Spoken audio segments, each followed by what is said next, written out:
सभी को जय जिनेन्द्र। आचार्य पूज्यपाद स्वामी द्वारा विरचित श्री ईशोपदेश जी ग्रंथ का हम सभी लोग स्वाध्याय कर रहे हैं, जिसमें पूर्व की कक्षा तक हमने 24 श्लोकों को और उसके उच्चारण को, उसके शब्दार्थ को और अर्थ और महत्वपूर्ण प्रश्नों को समझा। आइए आज हम श्लोक क्रमांक 25 से स्वाध्याय प्रारंभ करते हैं। स्वाध्याय करने के पूर्व आपने अभी तक चैनल को सब्सक्राइब नहीं किया है तो सब्सक्राइब कर लीजिए और कमेंट करके हमें ये जरूर बताइए कि आपने स्वाध्याय में क्या सीखा, या आपने स्वाध्याय अपना नाम लिख करके जरूर भेजें।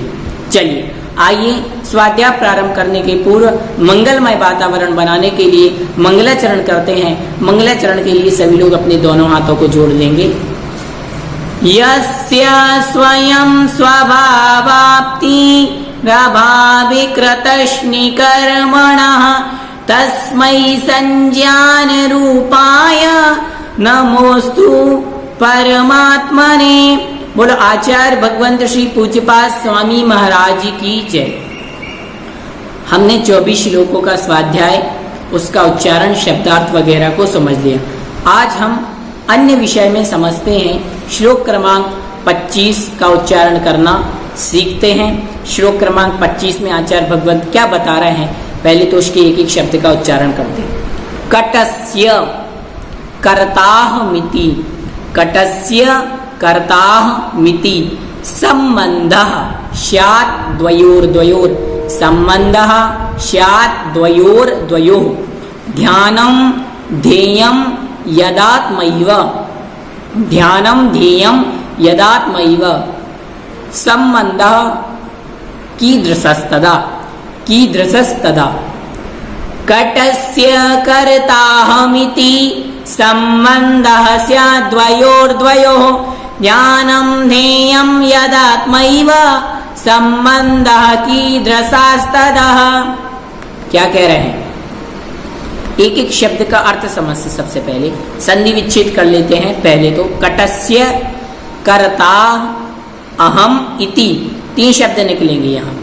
कटस्य कर्ता अलग हो जाएगा, कर्ता में से आ निकलेगा तो अहम इति, कर्ता अहम इति संबंधः स्यात् द्वयोः द्वयोः ध्यानं ध्येयं, फिर यहाँ से निकलेगा यदा।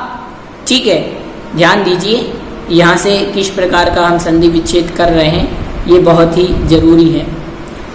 यद यदा आत्म एव, एव यदा आत्म एव संबंधः कीदृशः तदः।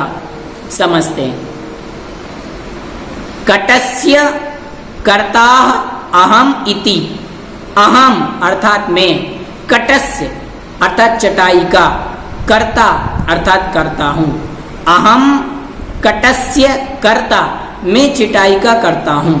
अहम अर्थात मैं, कटस्य अर्थात चटाई का, कर्ता अर्थात करता हूँ, मैं चटाई का करता हूँ। इति अर्थात इस, संबंध इस प्रकार का कर्ता कर्म संबंध, इति संबंध इस प्रकार का कर्ता कर्म संबंध। द्वयोर द्वयोः, द्वयोः द्वयोः अर्थात भिन्न भिन्न दो पदार्थों में, द्वयोः द्वयोः अर्थात भिन्न भिन्न दो पदार्थों में, स्यात् अर्थात होता है। मैं अहम कटस्य कर्ता, मैं चिटाई का करता हूँ। इति संबंध इस प्रकार का कर्ता और कर्म संबंध। द्वयो द्वयो अर्थात दो प्रकार के, दो भिन्न भिन्न पदार्थों में स्यात् अर्थात होता है।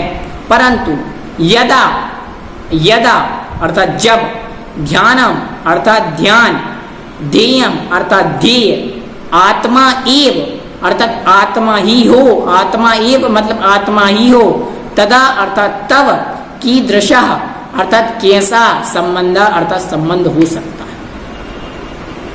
कह रहे जब ध्यान ध्येय आत्मा का ही हो, जब ध्यान किसका कर रहे हैं? आत्मा का। और ध्येय किसका कर रहे हैं? किसका ध्यान किया जा रहा है? आत्मा का। और ध्यान कौन कर रहा है? आत्मा। फिर किस प्रकार का संबंध? मैं चटाई का करता हूं।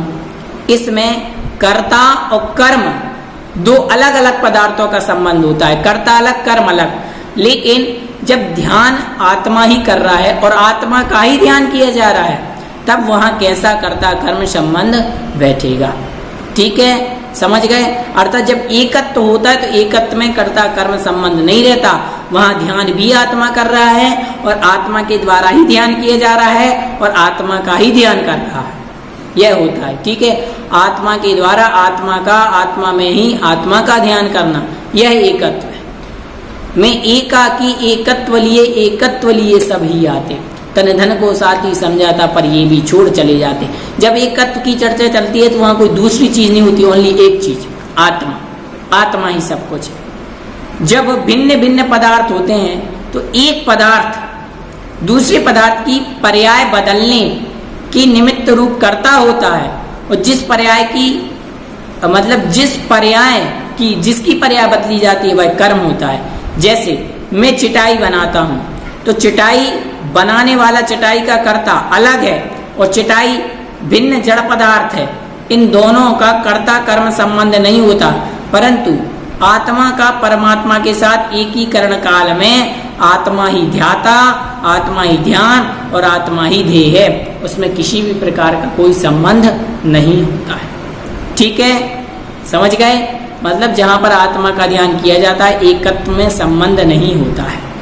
आगे समझते हैं बंध और मुक्ति के कारण, कि बंध का कारण क्या है और मुक्ति का कारण क्या है। श्लोक क्रमांक 26, बध्यते, उच्चारण करते हैं, बध्यते मुच्यते जीवः, बध्यते मुच्यते जीवः, सममो निर्ममः क्रमात्, तस्मात् सर्व प्रयत्नेन निर्ममत्वं विचिन्तयेत्, निर्ममत्वं विचिन्तयेत्। बध्यते मुच्यते जीवः सममो निर्ममः क्रमात्, तस्मात् सर्व प्रयत्नेन निर्ममत्वं विचिन्तयेत्। संधि विच्छेद। बध्यते मुच्यते जीवः सममः निर्ममः क्रमात्, तस्मात् सर्व प्रयत्नेन निर्ममत्वं विचिन्तयेत्। अब समझा रहे हैं। सममो, सममो का बन जाएगा सममः, अर्थात ममत्व भाव वाला। सममः, स अर्थात सहित, म अर्थात ममत्व भाव से, जो ममत्व भाव से सहित है। निर्ममः, और जो ममत्व से रहित है। एक तो ममत्व सहित और एक ममत्व रहित। जीवा अर्थात जीव, क्रमात् अर्थात क्रम से, अर्थात कर्मों से। बध्यते अर्थात बंधता है और छूटता है। जो जीव ममत्व भाव से सहित है वह तो बध्यते, कर्मों से बंधता है, और जो जीव निर्ममः अर्थात जो जीव ममता भाव से रहित है वह तो मुंच्यते अर्थात वह छूटता है। किन से? कर्मों से। जो जीव ममत्व भाव वाला होता है, ममत्व परिणामी होता है, वह तो कर्मों का बंध करता है, और जो ममत्व भाव से रहित होता है वह कर्मों से मुक्ति प्राप्त करता है। हो गया। बंध कौन करता है? जो कर्मों से, जो मतलब ममत्व परिणाम से सहित। जो ममत्व परिणाम से रहित होता है वह कर्मों से छूटता है। कर्मों से बंधता कौन है? सम्मो अर्थात ममत्व भाव से सहित। और कर्मों से छूटता कौन है? निर्ममो अर्थात ममत्व भाव से रहित वाला व्यक्ति। तस्मात् अर्थात इस कारण से, सर्व प्रयत्नेन सभी प्रयत्न से, निर्ममत्वम अर्थात निर्ममत्व को विचिन्तयेत् अर्थात ध्यावे। हे जीव, यह जीव ममत्व भाव वाला है तो कर्मों से बंधता है, और निर्ममत्व भाव वाला है तो कर्मों से छूटता है। इसीलिए सभी प्रयत्न करके तुम्हें कर्मों से छूटने के लिए निर्ममत्व का ध्यान करना चाहिए, अर्थात बिल्कुल भी परिग्रह आदि का विचार नहीं करना चाहिए। संसारी जीव राग द्वेष परिणामों के कारण कर्म बंधन से बंधकर संसार में परिभ्रमण कर रहा है। वह राग और द्वेष जीव को पर पदार्थों के साथ ये मेरे हैं ऐसी भावना करने से होते हैं। शरीर, स्त्री, पुत्र, पिता, परिवार, धन, मकान आदि परिवारों को जो अपना समझता है, ममता भाव के कारण इष्ट मान करके संसार में राग करता है, वह किसी भी पदार्थ को अनिष्ट समझकर उससे द्वेष करता है। इस दुर्भावों के कारण से कर्म बंध होता है। आत्मा के स्वरूप को समझकर जो अन्य भिन्न पदार्थों का अनुभव करने लगता है तथा उन पदार्थ में उसकी ममता नहीं रहती है, वह निर्मोही हो जाता है, संसार से उसे कोई भी वास्ता नहीं रहता है, वह जीव कर्मों से मुक्त हो जाता है। इस प्रकार आज हमने एकत्व जीव का किसी भी से संबंध नहीं होता है और बंध और मुक्ति के कारणों को जाना। आज की कक्षा में इतना ही। अगली कक्षा में निर्ममता अर्थात निर्ममता प्राप्त हो उसकी सिद्धि के लिए विचार किया जाएगा और संबंध के त्यागने की प्रेरणा आचार्य भगवंत देंगे। तब तक के लिए सभी को जय जिनेन्द्र। हाँ, भव्योदय चैनल को सब्सक्राइब बिल्कुल करें, करना ना भूलें और भी लोगों को स्वाध्याय से जोड़ें और कमेंट में अपना नाम लिख करके जरूर भेजें। सभी को जय जिनेन्द्र।